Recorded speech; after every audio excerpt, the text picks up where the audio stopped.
My name is Sarah. I'm a ROTC cadet. This is a day in the life.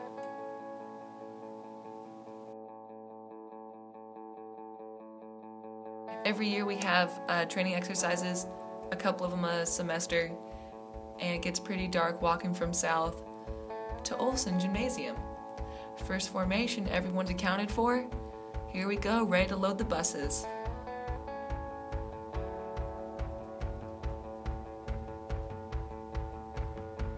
In first formation, we get accountability to make sure everyone's there. That's one of the main tasks the leadership has. They make sure all their squad members are squared away and have all the correct gear. There I am, writing my op board. An op board is an operation brief. For example, we would be conducting an attack on enemy forces, which we call SAPA. This is my terrain model.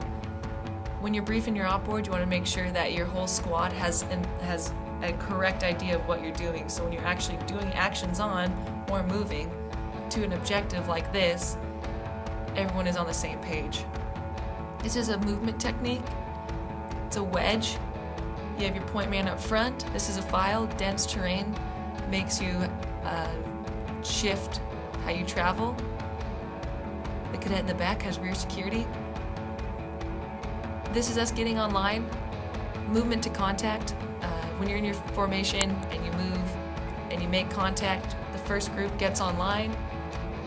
And then that second squad that's coming in right behind them is going to either flank left or right, depending on the terrain, in hopes of securing the objective. When we do training exercises, we have seniors that instruct, and active duty Army guys help with our training.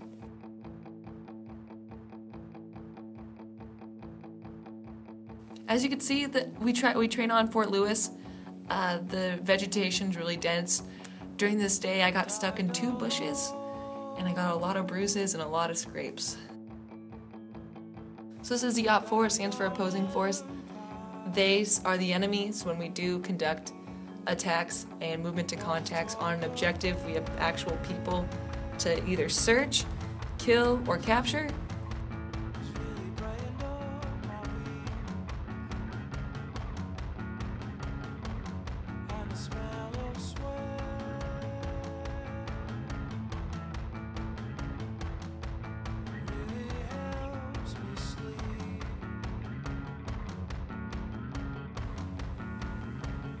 This is them getting set up. We also use fake weapons. They're called rubber ducks. That guy has a fake RPG, rocket-propelled grenade, and AK-47s. Here is an American Air Force hostage.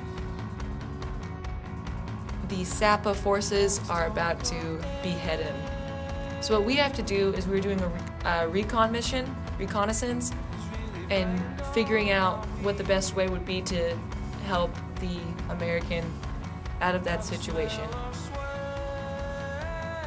Of course, when you are doing a recon, you want to see what type of weapons the enemy has, how many there are, what uniform they're wearing, the location.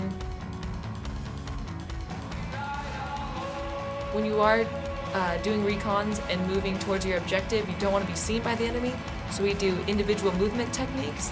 They include the low crawl, the high crawl. When you are looking, you want to make sure you get behind some sort of cover and concealment. Concealment is something that bullets can go through, and they're either bushes or overgrown grass would be concealment because a bullet could go through that, but cover is like a tree. For example, this cadet is behind a tree, and bullets can't go through trees.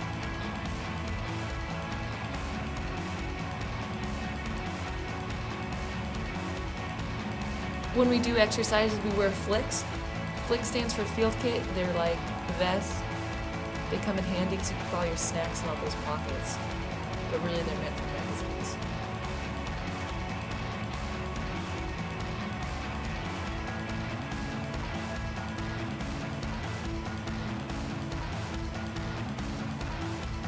When we move through vegetation, it's important that you keep covering concealment.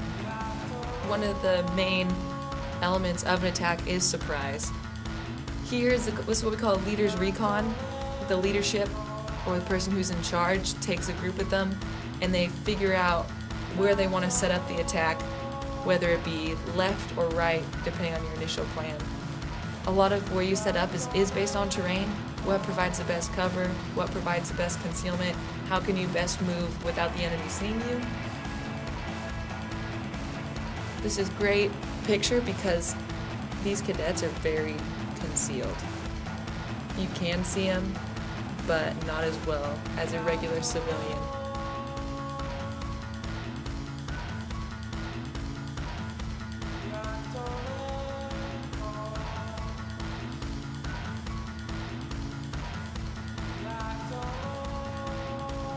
And when you take up attacking positions, these cadets they are underneath, they have like a sort of bunker, natural bunker looking type thing.